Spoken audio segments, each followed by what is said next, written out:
Dear Diary, when I grow up, I want to be a big, strong woman who smites her enemies with powerful weapons and pancakes them to the ground.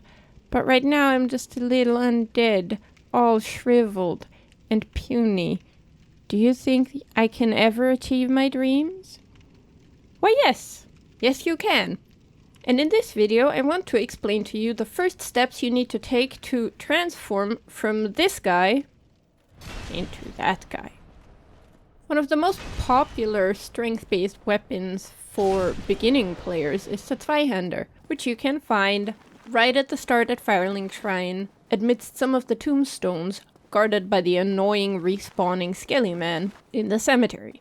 Make sure you spend your souls first and then just make a beeline for the sword and pick it up. Doesn't matter if you die afterwards.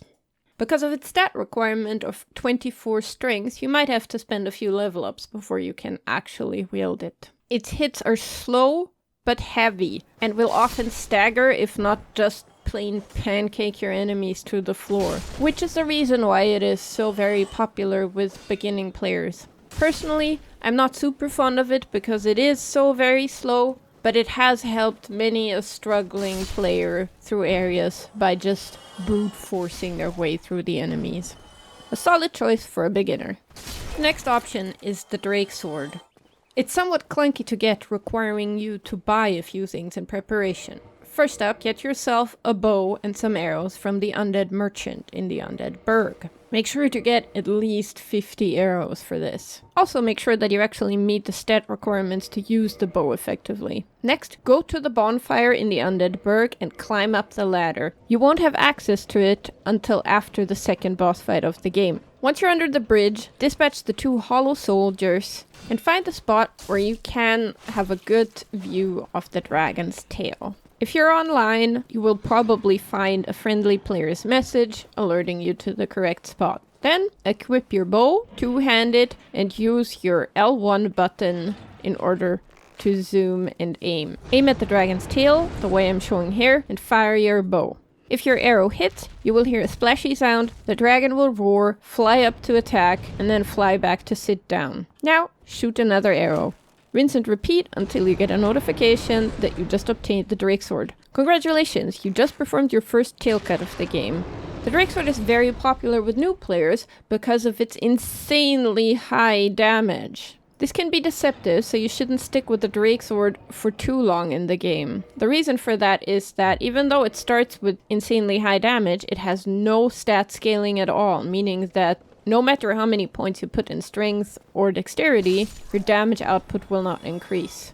However, for the beginning, it is an incredible choice, having fantastic damage output, and personally, I prefer it to the Zweihander simply because it's much faster. As you can see, a completely unupgraded Drake Sword will take out a quarter of the Bell Gargoyle's health bar in just 2 swings. On the stairs leading up to the room with the 3 Baldur Knights, you can pick up the Halberd. It has pretty good damage output and the added advantage of letting you poke your enemies from a pretty good distance. Be aware though, some of its heavier swings take quite a while to wind up and can leave you staggered if you miss with them. An easy starter weapon to obtain is the Broadsword. It is a starting weapon for the Knight class, or for everyone else can be bought from the blacksmith Andre in the Undead Parish for 1,000 souls. It scales with both strength and dexterity, making it a suitable weapon for so-called quality builds, which level up both of these stats. Its swings are quick, but its range is short, and unlike all other straight swords, its L2 isn't a stab, but a swing. So if you're truly going for a quality build focusing on strength and dexterity, the most popular weapon here would be the Claymore. You can also pick this up early, however obtaining it is a bit of a nuisance.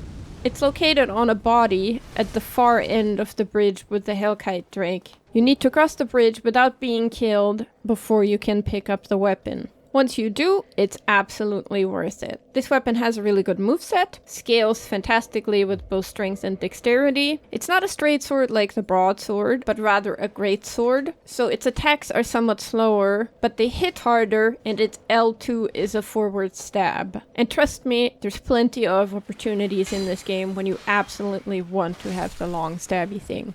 So there you go, all of these weapons can solidly get you through the early and mid parts of the game. Some of them are good enough that people stick with them all the way through the game. You've taken your very first steps to becoming big and strong. Like this lady here.